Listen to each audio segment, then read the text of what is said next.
It is the ongoing crisis that won't go away and threatens the stability of the royal family and the future of the monarchy itself. Prince Andrew, a deeply arrogant and entitled man who, it's claimed in a devastating new book by his late alleged victim Virginia Giuffre, expected sex from her and considered himself entitled to take her body whenever he fancied. Now, this follows claims that Giuffre was trafficked from Florida to London for encounters with the prince in 2021 at the age of just 17 years old. Now, significantly, under Florida law, given that she was under 18, she would have been considered a minor. And of course, notwithstanding her age at the time, someone being trafficked into the UK is completely illegal.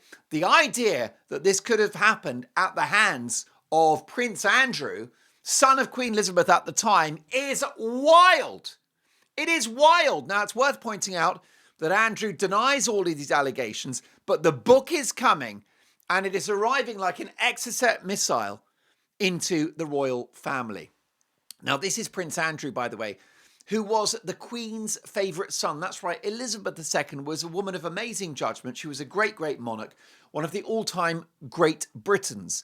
But it seems that her weak spot, her Achilles heel, was her love and affection for Andrew, who's a very, very spoiled, ignorant, stupid, selfish man who's brought untold damage to the royal family. I really don't know why the Queen created this monster in the way that she did. But Charles turned out so well. What a king he is. A very noble, wise man, self-disciplined, a workaholic, cares about the environment. He's got a conscience. Yes, his marriage to Diana was complicated. Of course it was. But she was no angel. I love Princess Diana. I love Diana.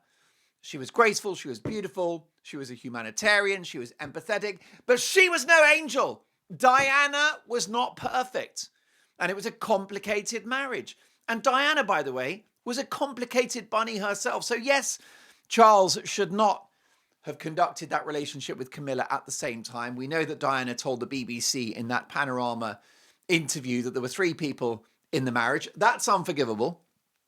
But be clear that Diana had relationships too.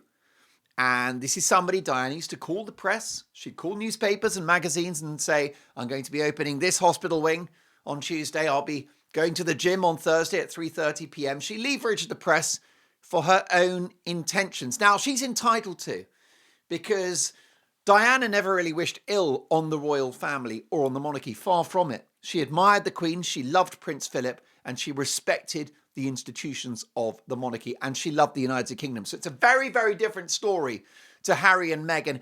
My husband, no one asks how I'm feeling. Diana was not like that. But the bottom line is that Charles is, to me, a pretty faultless individual. So different to Andrew, who is a disaster with money and who has brought non-stop grief and negative headlines to the British royal family. Then you got Edward. And Edward isn't he lovely? Edward, Prince Edward, he wouldn't say boo to a goose. Edward wouldn't say boo to a goose. Edward wouldn't harm a fly. In fact, Edward's great crime is he's just too boring. And dull. He's so dull. I mean, I'm literally drooling with boredom whenever I hear him speak. He's a very, very nondescript man. But do you know something?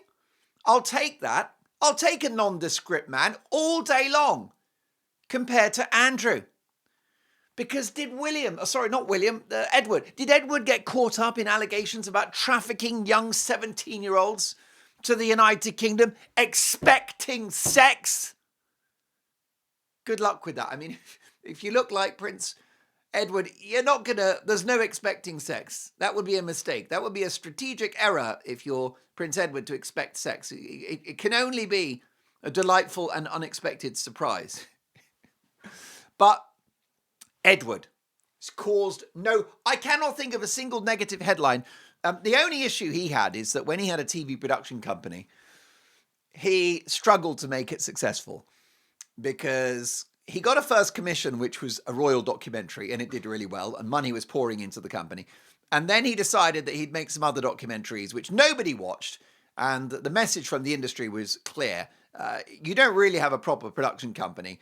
We'll basically, any material you've got about the royals we'll have, and nothing else, thanks. Which is exactly the dilemma that Harry and Meghan face with their so-called Netflix deal, because Netflix are only interested in royal gossip and in the Sussexes dishing the dirt about the royal family. There is nothing else. No one wants Harry's ideas, which were described as embarrassing by Spotify executives. And in fact, the pair were labelled a pair of effing grifters. So poor old Edward has struggled to be successful in business and in media outside of selling royal stories. That's fine. It's not easy. TV's not easy. I've been in TV for 25 years. It isn't easy. It ain't gonna be easy from now on. So it's not easy. But I cannot think of a negative headline in the last 20 years about Edward, and of course married to Sophie, who's such a beautiful and graceful woman. So we've had no problems with Charles, apart from a complicated private life, but Diana was no angel. And we've had Edward. And then I take you to Princess Anne. Can you think of a more regal, beautiful, dignified, stunning, wise, intelligent, urbane, no-nonsense icon that is Anne? Princess Anne is the first mic drop of the day. And oh boy, it's going to be a big one. This is a very robust glass. This glass, let me tell you, let me say just this. This glass is originally a jar of Nutella. And they're very smart at Nutella because what they do is they produce the thing with the lid. And when it's empty, it can go in the dishwasher and it becomes a perfectly serviceable glass. And when the Mark Dolan show reaches 200,000 subscribers, I shall toast to your good health and I'll put something very short and strong into this glass and we'll celebrate together. I'll put 2 fingers of whiskey. 2 fingers of whiskey. That is all I need. So, Anne, and it's completely indestructible, that glass. Nutella, by the way, it's the devil's spawn. It's pure wickedness. It's palm fat, cocoa, and sugar. It's wild, but it tastes good, and life is short. So we've had no problem. Fundamentally, we've had no problem with Charles, who, yes, had a failed marriage, but life's not easy. A lot of people had failed marriages. It's not to judge. He's an amazing monarch. I think he's doing a great job as king and a very doting father to William. And William is a credit, by the way, to Charles. Charles deserves a bit of credit for William. Why? Well, because he's his old man. And I think that he knew that William was going to be king from the moment he was born and decided, I'm going to take this boy under my wing, you know. I'm going to guide him and advise him, for example, to get married and just keep it to one woman because very few men can survive one wife, let alone 2 or 3 or 4.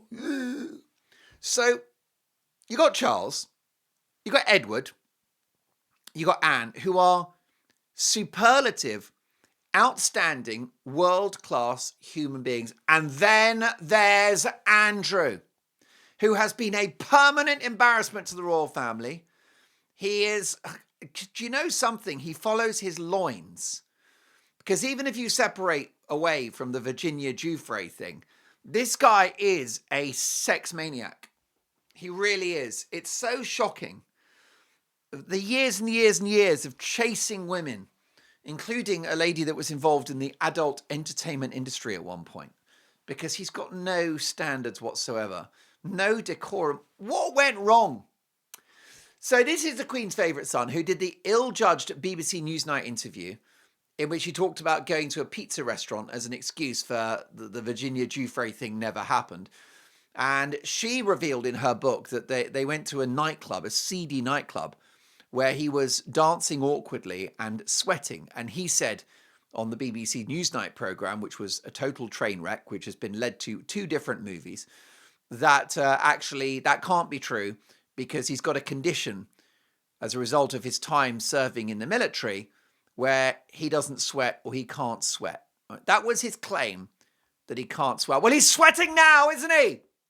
Ever wondered how those random companies that you've never heard of seem to know everything about you? Your name, your address, the fact that you need a new toaster? Well, it's not magic. It is data brokers. They buy and sell your personal information, and it ends up in places that you would never expect. That's why I'm using Incogni. Now, Incogni goes out to these data brokers on your behalf, tells them to delete your personal information, and then follows up to make sure it's actually gone. It's like having your own personal bouncer for your data, quietly throwing out the bad guys after they've had a few too many Budweisers, which is the king of beers. I tried it myself, and the number of companies holding my details was genuinely shocking. With just a few clicks, Incogni got them wiped, while I took a well-deserved afternoon nap.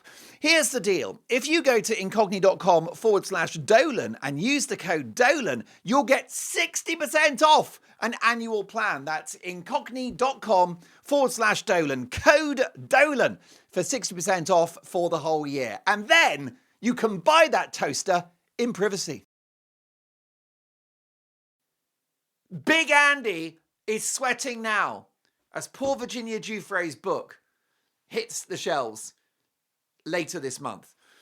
And I will say that he's settled out of court. So there is no proven allegation against Prince Andrew of any of these actions and crimes. What I will say is that he paid around $15 million in an out-of-court settlement, some of which we understand came from Queen Elizabeth II, who very foolishly was bankrolling the reputation of her favourite son.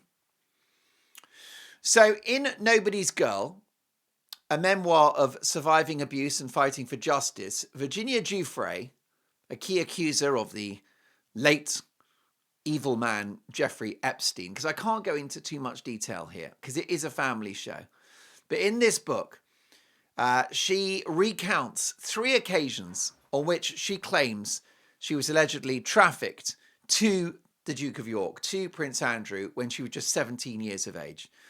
According to the Sun newspaper, the book claims that Andrew acted as though having sex with her was his birthright.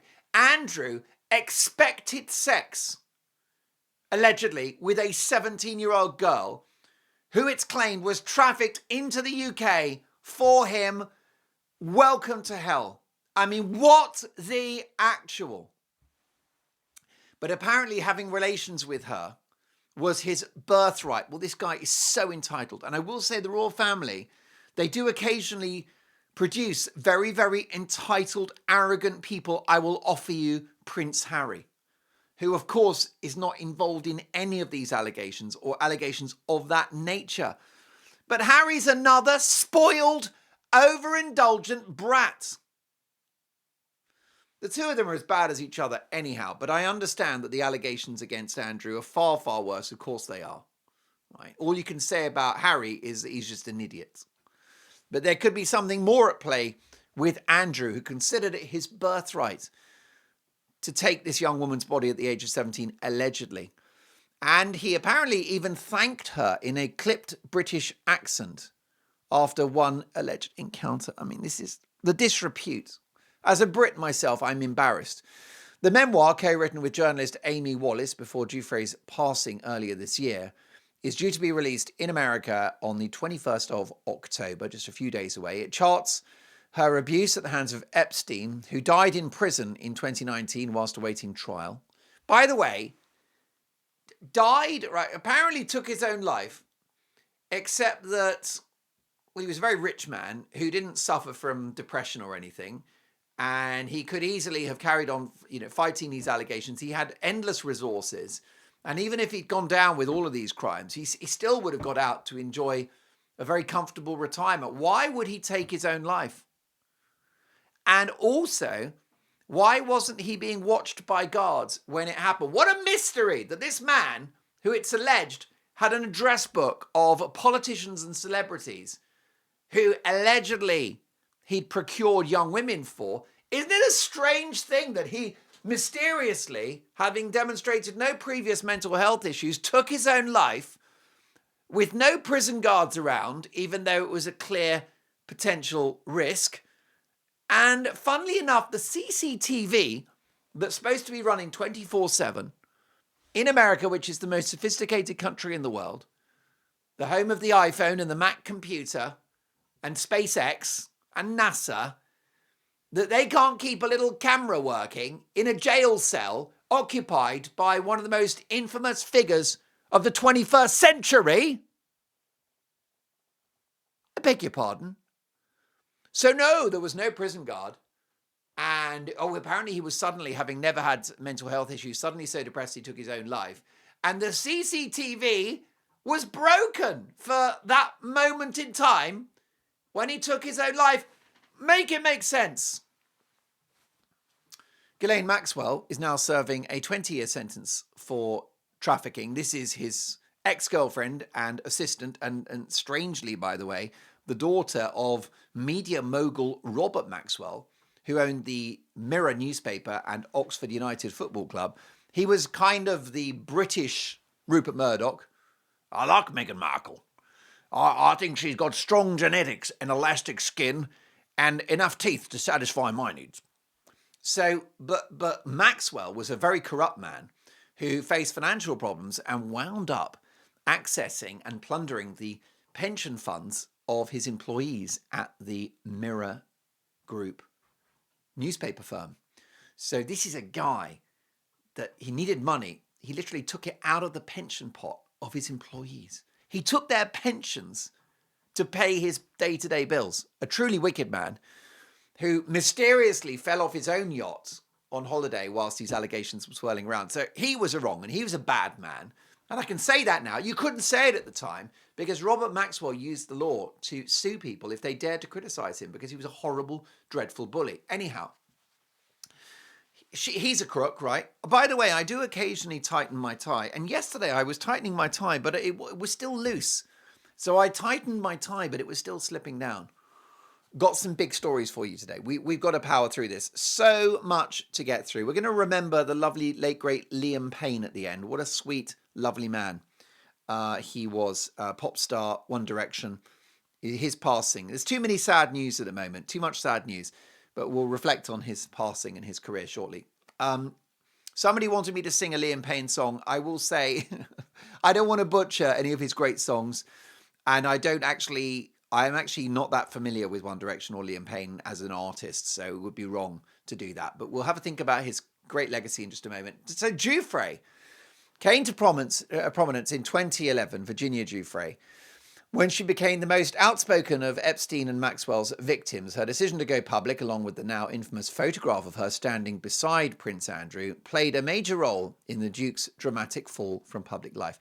You see, the thing is, even if Andrew is guilty of nothing, the fact that he posed for a photograph with this young woman with his filthy hands around her naked midriff, highly inappropriate. At that time, he was the son of Queen Elizabeth II, one of the greatest public figures this country's ever had, one of the greatest Britons ever, a woman whose first prime minister as queen was Winston Churchill. And there he is with his filthy hands around this young woman's waist because she's wearing one of those tops, which is it's a top that exposes the midriff. I've occasionally worn those in the past. They don't suit me.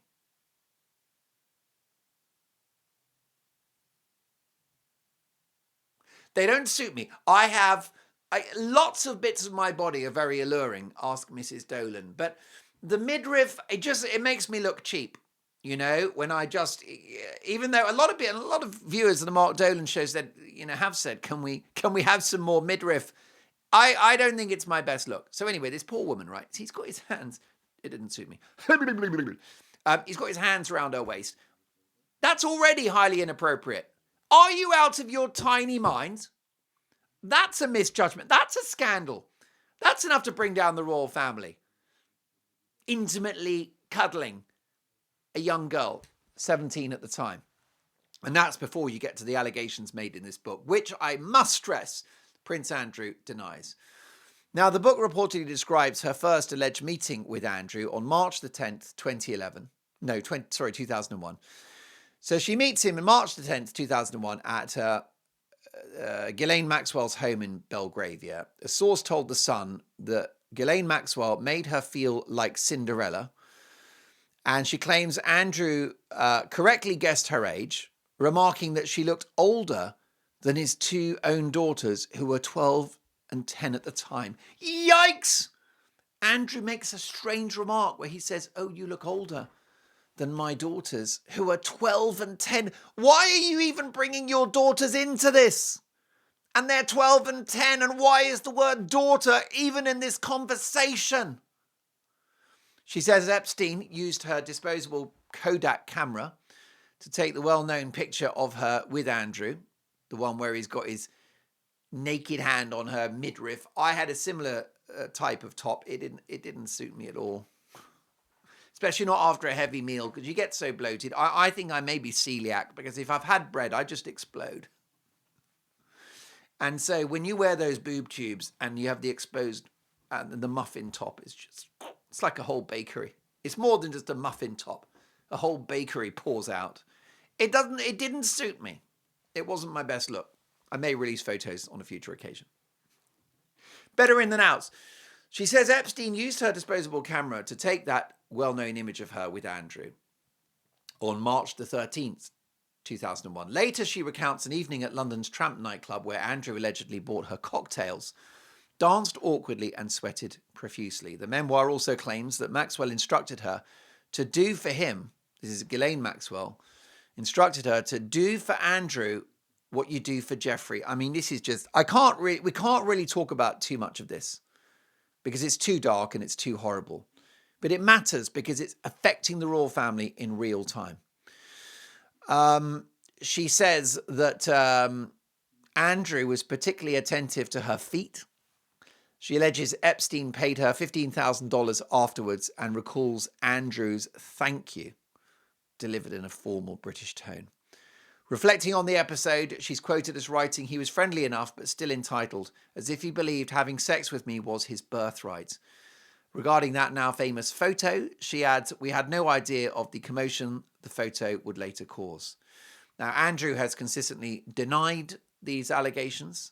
Now, what's weird is that poor old Virginia Giuffre has since passed. She died, another individual in this very murky story, another individual dying by suicide at her home in Western Australia in April of this year, aged just 41. She'd been living with her children and husband, Robert, though reports suggested the couple had recently separated. But her death came weeks after she posted on Instagram about being injured in a car accident, which she said was near fatal and that she'd been told she had days to live. But then the medics said, no, there's nothing wrong with her.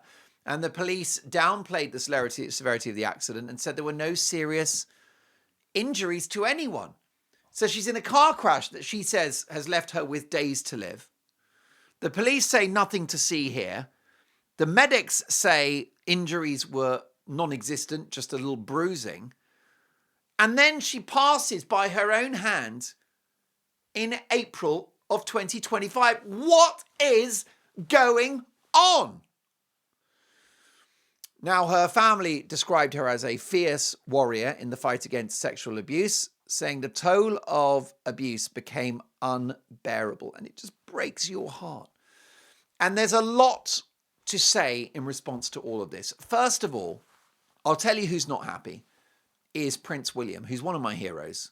How great was the Eugene Levy TV show, The Interview with Prince William on Apple TV+, which we covered in great detail on the Mark Dolan show a couple of weeks ago. So William's amazing, and William is going to deal with Andrew in no uncertain terms. I think Charles is an immeasurably weak person. I like him. I respect him. He's a great king. I don't think you can exclusively blame him for the collapse of his marriage to Diana because she was no angel. But he's an invertebrate. He's got no backbone. He's got no gumption, no grist. Charles. He's so immeasurably weak that he allows Andrew to do what the hell he likes, living in the Royal Lodge, which has got 30 bedrooms and is worth millions. He's got to get chucked out of that Royal Lodge. And I'll tell you one reason for why, and I agree with Sarah Vine, who's a good friend of mine, a journalist at the Mail. I've worked with her on one or two occasions, and she knows her onions. Sarah Vine knows her onions, let me tell you. And she has written in the Mail newspaper saying that there's one person that won't put up with Andrew anymore, and that is William. And she's so right. Partly because William has now found this perfect home, which is the forever home, which is called Forest Lodge. It's on the Windsor estate. And it's going to be so great for William and Catherine and the kids to have a normal life away from the glare of publicity. They've got land, they've got freedom, they're safe, there's lots of security. It is perfect. And we need the royal family to be a happy family for the monarchy to be successful and enduring. And that is William's focus. Family first, rightly so. So they've got their forever home in Forest Lodge. Unfortunately, William's neighbour is Randy Andy himself, Prince Andrew. And the bottom line is that William will not want to have, as Sarah Vine says, he won't want to have his disgraced uncle living it up next door. He won't have it. So if Charles doesn't act, then William will. Like I've said before, when William becomes king, there will be hell to pay.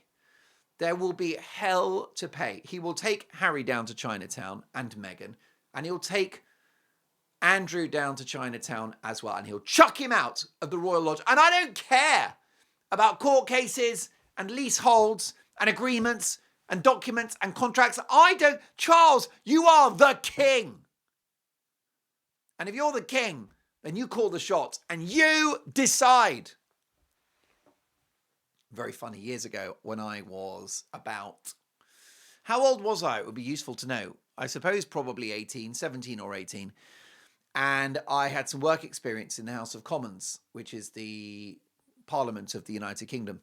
And I worked for a member of Parliament, an MP. And it was funny because he was friendly with lots of powerful people. Celebrities, entrepreneurs, royalty. And he had this diary, this amazing address book. Anyway, it was on one occasion I was instructed to contact the office of the King of Greece, who lives in exile in the United Kingdom. And there you go. So I have got the office, the number of the office of the King of Greece. This is genuinely true. I was a parliamentary researcher in the House of Commons. I mean, this career hasn't just been thrown together. You're welcome. So anyhow, let me tell. Anywho, if you want to be Canadian, all you do is just open part of your mouth. Someone pointed out that Eugene Levy is another great Canadian. There are so many blinking great Canadians. I wonder whether Canada is overrepresented in terms of great people on the planet. I really do. The talent. Mike Myers is another one. There are so many great Canadians. Oh, great Canadians. Right, so I don't know. Neil Sedaka was American, but he sounded Canadian. Oh, la la la la la la la la. Happy birthday, sweet 16. A. Right. So I'm working this House of Commons and I'm working in an office and I've got to confirm an appointment on behalf of the MP that I work for, the Member of Parliament, with the office of the King of Greece. And I think the idea is that the guy that I work for, my boss, is going to be having a head-to-head, a face-to-face with the exiled King of Greece. So that's fine. So what I do, and I've got a colleague, it's like 7 p.m, and we should have gone home by now, but I'm finishing up a few jobs because I'm a very committed person. And I've got my colleague there, and he's, filing his nails, reading the newspaper, God knows what. And I'm like, look, before we go, we'll go to the pub. But before we go, I need to call the office of the King of Greece, and I need to confirm this appointment for the boss. And my mate's like, yeah, go for it. And my mate is sitting there on the chair, just like looking at his nails, staring at the ceiling. Hurry up, Dolan, I want to go to the pub. No problem. So I get the number, and I get a really annoying assistant, right? Because I call up, and I'm like, oh, hello there. I'm calling on behalf of the MP so-and-so to confirm the meeting between the king and my boss. Anyway, the person's like really unhelpful, really officious, and awkward, going, who are you? Who are you? And I said, oh, well, my name is Mark Dolan. I'm working for the MP ... I'm calling from his parliamentary office. Oh, what is this in regard to? And I'm like, do you know something? I'm quite busy here. I don't have time for this. That's what I'm thinking. You're like, this assistant is being a real impediment to a simple transaction, which is to confirm a what do they call it in diplomatic circles? A bilateral between this member of parliament and the exiled king of Greece. And I'm being asked questions, and who are you, and what's the detail of this, and who asked you to contact the... Anyway, and my friend, he's still reclined on the chair, sort of like raising his eyebrows, being very bored. And at one point I just thought, and you get to know me on this show, and I've got a limit, don't I? It gets to the point where I've had enough. I've had enough, right? Don't push me too far. And so I just said, I'm so sorry. I don't wish to be rude, but who is this, please? Right? And I'm going to make a complaint about this stupid bloody assistant. Who is this? Excuse me, who do I ask? I hope you don't mind me asking, who is this? And he replied with 2 words that will stay with me to the end of my days. He replied with 2 words, which is, the king. It was the bloody king. I called a king. And so my friend doesn't know at this point, right? Because I just hear, I'm like, who the hell are you anyway? The king. And by the way, it's such a great answer. Not even I am the king, just the king. 2 words, 2 syllables, the king. Ultimate, this is one of the great things about being a king, is that you can tell people you are the king. It's just the definite article, the king. It's perfect. Of course, my friend doesn't know this yet, right? He just heard me say, who the hell are you? At which point he says the king. And then there's a long pause in which my left kidney slips through my bowel and out of my body. And I go, Your Majesty, please. And at that point, when my friend hears the word Your Majesty, he literally falls off his chair. Because he is as surprised as I am that I've just called a king and basically shouted at a king. Anyway, it's an amazing moment. And I wish that Charles was more king-like and didn't take so much nonsense from Andrew. But William will not take any of that nonsense. Anyway, it's quite clear what needs to happen. He's no longer HRH. So what he's got to do now, he's got to lose the Duke of York, which will require an Act of Parliament. Let's do it. He's got to lose the Knight of the Garter, because he doesn't deserve any such honour whatsoever. And he and that absolute fool, Sarah Ferguson, his ex-wife with whom he cohabits, which is weird, they need to be turfed out of the Royal Lodge, and they need to go and live in a shed somewhere in the Shetland Islands. Right? They need to go to Outer Mongolia. I don't care where they go. To stick them on an island, because old Andrew likes islands, particularly Epstein's Island, just banished. No Duke of York, no HRH, no Knights of the Garter, no turning up on Christmas Day to Sandringham. How dare you? None of the above. No invitation to the balcony for royal occasions. No turning up to funerals. Like when he turned up to the Duchess of Kent, who sadly passed away in her 90s. What a nice lady she was. Andrew turns up and he's rubbing shoulders with Prince William, cracking jokes. Oh, I'm such fun. I'm Randy Andy, man. Rubbing shoulders with William, a faultless, peerless individual. Like he owns the place. No, no, no. So he's not a member of the family. No Knight of the Garter. No HRH. No dukedom. No Royal Lodge. The Mark Dolan show doesn't cancel people often, but I'm cancelling Prince Andrew and then some.